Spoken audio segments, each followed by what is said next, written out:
Magandang araw po sa inyong lahat. Kahapon, nagtipon muli ang buong Uplift Committee. Kasama dyan ay ang Executive Secretary, mga kalihim ng Department of Energy, ang Department of Transport, ang DSWD, ang Department of Agriculture, Department of Finance, ang Department of Development at ang DBM. Magbula pa man nang nagsimula ang gulo sa Middle East, agad na kami nagpupulong ang mga miyembro ng Uplift at tinitignan namin ang dapat tugisin sa iba't ibang mga sektor. Kaya continuation lamang po ito na aming isang buwan ng ginagawa. At formal nating itinatag ang Uplift upang mas mabilis na maprotektahan ang bawat Pilipino. Simulan po natin sa pagkain. Kapag tumaas kasi ang presyo ng langis, sumusunod ang presyo ng pagkain. Yun ang ayaw naming mangyari. Nagrekomenda ng National Price Coordinating Council na price cap na 50 pesos bawat kilo sa imported na well-milled rice. At ilalabas natin ang executive order para maipatupad na ito sa lalong madaling panahon. Pinalalawak din ang 20 peso rice program. May 627 na ng center sa buong bansa. Ito ay naging mas malawak dahil dati ang aming pinoprovide sa 20 pesos rice ay 600 tons. Ay ngayon umakyat na sa 2,000 tons dahil tumaas ang demand. Meron ding dadating na tulong galing sa Presidential Assistance to Farmers, Fisherfolk and Families. Mahigit 4 na milyong benepisyaryo ang makakatanggap ng 2,325 pesos bawat isa sa Abril. Mayroon ding fuel subsidy para sa mahigit na 40,000 na magsasaka. Ang ating naman mga mangingisda makakatanggap na ng halos 100,000 na fuel card at fuel voucher. Sa ngayon, ang presyo ng basic necessities at prime commodities ay nananatiling nasa suggested retail price levels. Kasama na dito ang bigas. Ito po ang mga primary commodities, 205 na commodities na kinokontrol po natin ang presyo. Patuloy tayong nakikipag-usap sa manufacturer at retailer na hindi sila magtaas muna ng presyo hanggang sa susunod na buwan. Sa ilalim din ng EO 110, binigyan natin ang DOE, PNOC at PNOCEC ang kapangyarihan kumilos ng mas mabilis sa pagbili ng langis. At ginawa naman nila ito. Nag-order na ang PNOCEC ng 1.04 milyong bariles ng diesel. Meron ding 142,000 na bariles na i-deliver ngayong linggo. Ang natitira ay darating sa buwan ng Abril. Nai-release na ng DBM ang 20 bilyong piso para sa procurement ng hanggang 2 milyong bariles ng karagdagang langis. 10 araw ito nadagdag sa ating buffer stock.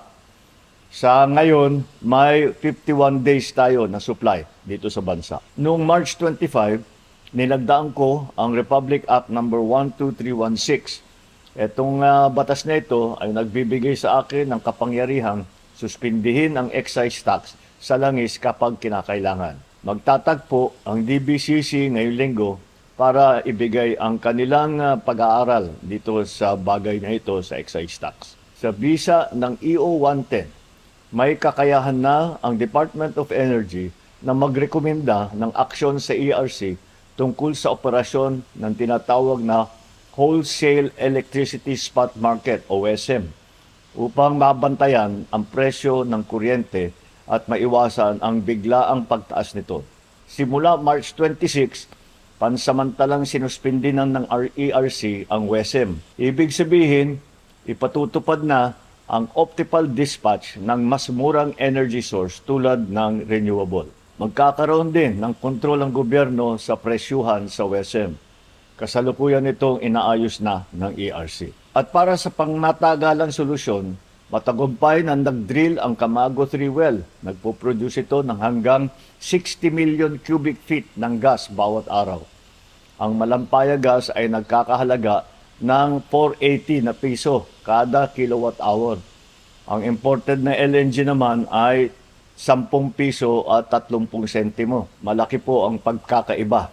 At ito ay sarili nating yaman. Para sa mga mananakay, 50% discount na sa LRT2 at MRT3 para sa lahat. Mahigit 12 milyong karagdagang pasahero ang makikinabang dito. Patuloy din ang libreng sakay sa Metro Manila, sa Metro Cebu at sa Metro Davao. May temporary toll discount para sa mga jeepney, sa bus at sa freight food transport sa NLEX, SLEX at STAR. Simula April 15, piso na lang ang RoRo terminal fee para sa mga sasakyang may dala ng agricultural products. 2.5 billion piso ang inilaan naman para sa fuel subsidy ng mahigit na 1.4 milyong driver beneficiary at unit. Nakatanggap na ng fuel subsidy ang 155 na driver at 55,252 na unit. Ito ay nagkakahalaga ng 300 milyong piso. Mahigit 256,000 na transport workers sa Metro Manila ang nakatanggap na ng 5,000 na cash assistance. May 1.28 billion pa na ibibigay. Magsisimula na ang nationwide na pagbigay sa April 6. Kumustahin din naman natin ang lagay ng ating mga OFW. Mula March 5 hanggang March 29, nasa 2,551 na OFW na at 835 ng kanilang dependent ang nakauwi na sa bansa.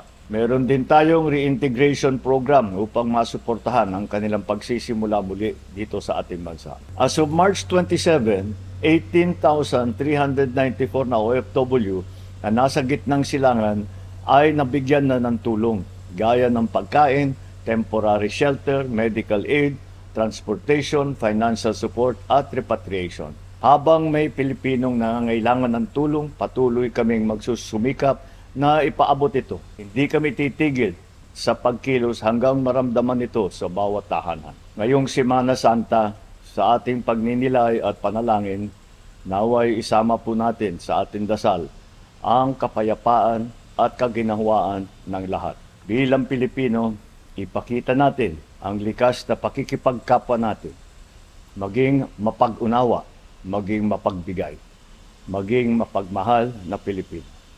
Maraming salamat po.